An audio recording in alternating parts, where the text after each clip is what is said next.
দর্শক, আমি এই মুহূর্তে রয়েছি ২ নম্বর ওয়ার্ড নোয়াপাড়া পৌরসভার লক্ষ্মীপুর জামে মসজিদ প্রাঙ্গণে।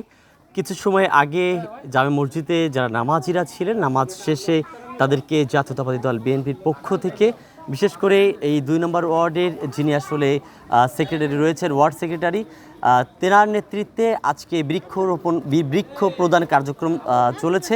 এবং আমরা তার কাছে জানতে চাচ্ছি যে আজকে আপনারা কতজন মানে কতটি বৃক্ষ রোপণ করেছেন বা প্রদান করেছেন? আজকে আমরা টোটাল এই লক্ষ্মীপুর গ্রামে আমরা প্রায় 300 চারা বিতরণ করেছি আর কি। 300 ফলজ চারা আজকে বিতরণ করেছি। আচ্ছা, আম, জাম, বড়ই, আমলকি সহ মোট 300 চারা আজকে বিতরণ করেছি। এছাড়া কি কি আসলে কার্যক্রম আপনাদের রয়েছে?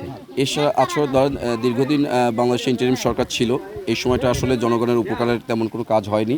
আমরা নিজস্বভাবে আমার সভাপতি, সাংগঠনিক সম্পাদক সহ আমাদের ঊর্ধ্বতন কিছু নেতাদের সৌজন্যে আমরা অত্র এলাকার পানি নিষ্কাশন, পানির জলবদ্ধতা নিরসনের কাজ করে যাচ্ছি ইনশাআল্লাহ। এছাড়া আপনাদের আর কোনো কার্যক্রম আছে? এছাড়া আগামীতে এই যে আমাদের বাংলাদেশের একটা প্রধান সমস্যা এখন দেখছেন মাদক, এই মাদকের নির্মূল করার জন্য আমরা অলরেডি কমিটি গঠন করেছি এবং খুব শর্ট টাইমে আমাদের এই মাদক নিধন কর্মসূচি, আমরা প্রশাসনের সহায়তা নিয়ে আমরা মাদক নিধন কর্মসূচিতে অংশগ্রহণ করব।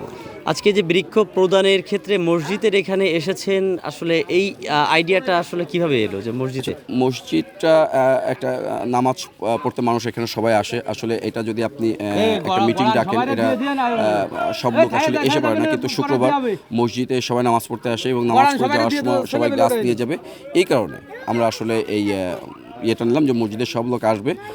আমরা মোটামুটি সমাজের সবাইকে নিয়ে, আমরা যে বাংলাদেশের নাগরিক, সব নাগরিককে নিয়ে আমরা সবাই সুস্থ থাকতে চাই, ভালো থাকতে চাই, দলমত নির্বিশেষে। যার কারণে আমরা আজকে মসজিদটাকে বেছে নিয়েছি যে মসজিদে নামাজ শেষে, জুম্মার নামাজ শেষে আমরা এই অনুষ্ঠান কর্মসূচি পালন করব।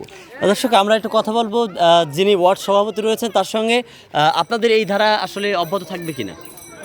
আমাদের ২ নম্বর ওয়ার্ড বিএনপির আমার সাধারণ সম্পাদক, সংগ্রামী সাধারণ সম্পাদক, তিনার মানে উদ্যোগে আজকের আমাদের ২ নম্বর ওয়ার্ড বিএনপির সমন্বয়ে এই গাছের চারা বিতরণ অনুষ্ঠান ইনশাল্লাহ সফল হয়েছে। আমাদের কাজ অব্যাহত থাকবে এবং মাদকের বিরুদ্ধে আমাদের ২ নম্বর ওয়ার্ড বিএনপির সাধারণ সম্পাদক তিনি জিরো টলারেন্স ঘোষণা করেছে।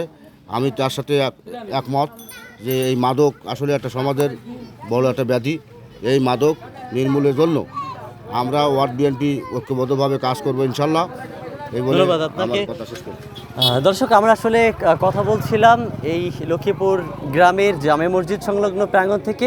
সেখানে আসলে বৃক্ষ প্রদান কর্মসূচির পাশাপাশি আমরা জানতে পেরেছি যে এখানে মাদক নির্মূল সহ মাদক নিয়েও নানাবিধ আসলে আলোচনা হয়েছে এবং তাদের আগামীতে বিভিন্ন ধরনের কার্যক্রম কিন্তু আসলে সচল থাকবে বলে আসলে আমাদেরকে জানিয়েছিলেন। আর এই ছিল আমার কাছে নোয়াপাড়া পৌরসভার ২ নম্বর ওয়ার্ড লক্ষ্মীপুর জামে মসজিদ সংলগ্ন বৃক্ষ প্রদান কর্মসূচির সর্বশেষ।